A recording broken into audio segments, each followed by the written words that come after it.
For our next session, I'd like to invite on stage two creative people, Ajay, Gahlaut, and Mr. Samit, Malkani. So Executive Creative Director, Ogilvy and Mather Advertising.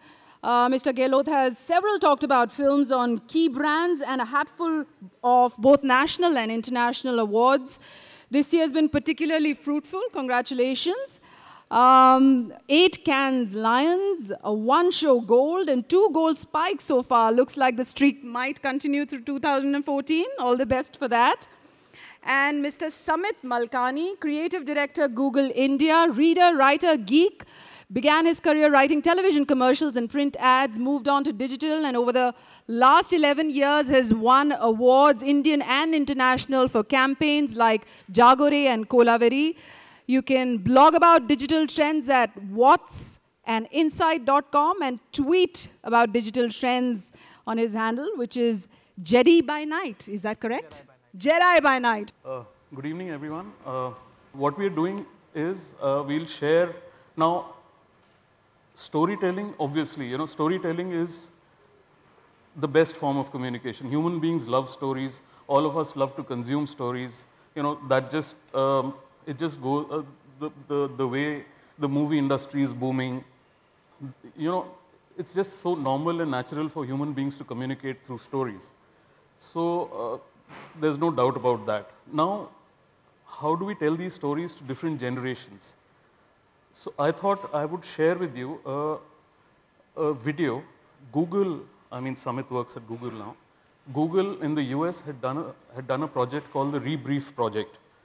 Now, what the Rebrief Project was about was that they took some iconic ads from, say, 40 years back, 35 years back. They got those guys who had originally created those ads, and they asked them to sit with the Google creative team and then recreate this entire thing for the modern consumer, for the digital age. So I thought that was a perfect example of how the same story can be told to different generations. So this video that I'm going to share with you was about, there was this famous Coca-Cola commercial done 40 years back called the Hilltop commercial, where, there's a lot of people singing. It was a very popular song at the time, I want to buy the world a Coke. So they got the person who had worked on it, and then they got him to the Google office in New York, and they got him to sit along with the young creative team, digital creative team, and then recreate it.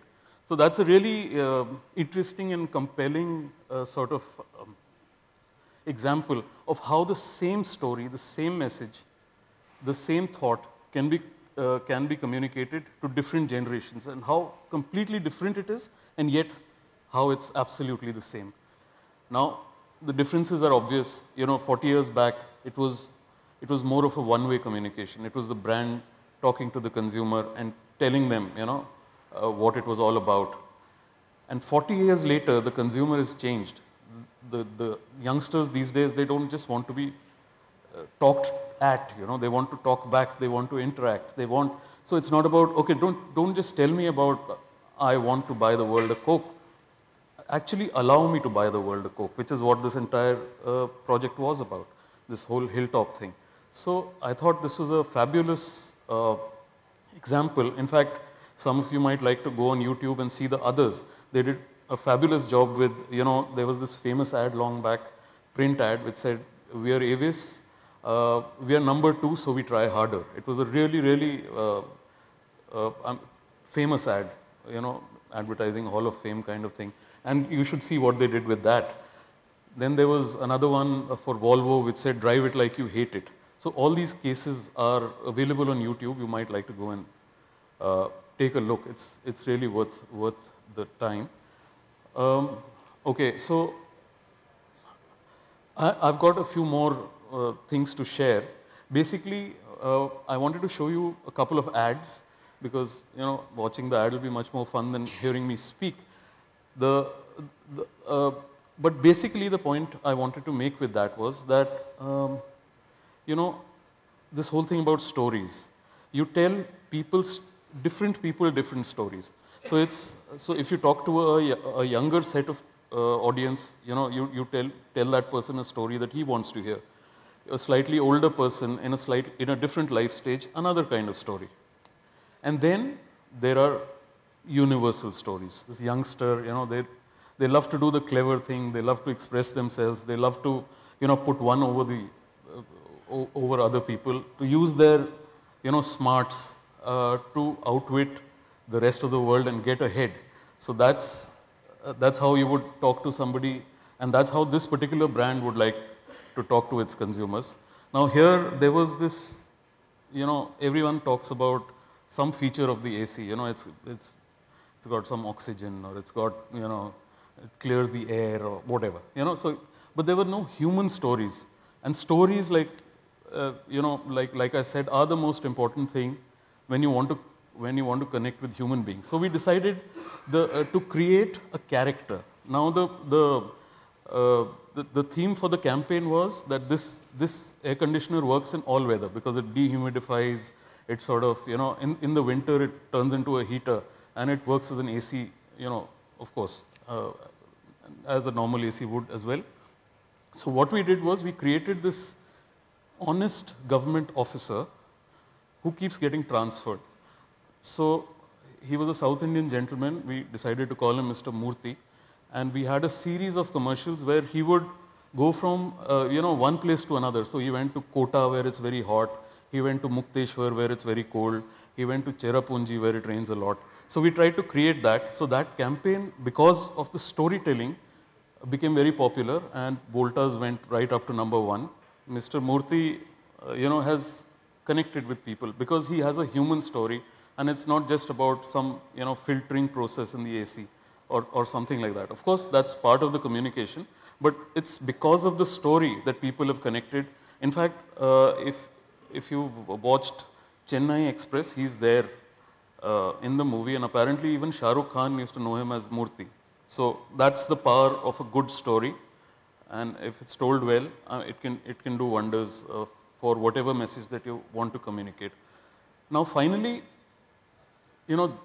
we tailor our stories to the target audience, so that it appeals to them. But there are certain stories which are universal, which go across cultures, and they don't need much explanation. It's a story that gets people excited. It's connections, human connections. At the end of the day, however technologically advanced that we get, and whatever technology we use to communicate with people, at the end of the day, it's just a great human story that will connect. And what is happening now is greater participation. The consumer wishes to participate, which is possibly a reason why the gaming industry apparently is larger than Hollywood. But at the end of the day, it's all about stories. Now, I'll leave it up to Samit to continue. Good evening. So Ajay's, touched upon a lot of what I wanted to say, and I just want to spend a little bit of time talking about storytelling for the digital generation. I think the core fact is this, that people don't change. As people are as aspirational as ever. The emotional triggers remain the same: anger, fear, sorrow, joy, laughter. I think what does change, one, media platforms. Youngsters are spending more time on their devices than on television today. Everybody used to say that the mobile phone was a second screen. I think today, to call it the second screen is a bit of a travesty. I think the mobile phone has become the first screen. I know that a lot of young people watch more commercials on YouTube than they do on television, and I think that is a change that's happening. Technology, obviously, what existed 40 years ago isn't what is around today. That's kind of obvious. The way, therefore, that we interact with brands has changed. I think on the one hand, there is a greater desire to interact with a brand and kind of communicate and engage with it.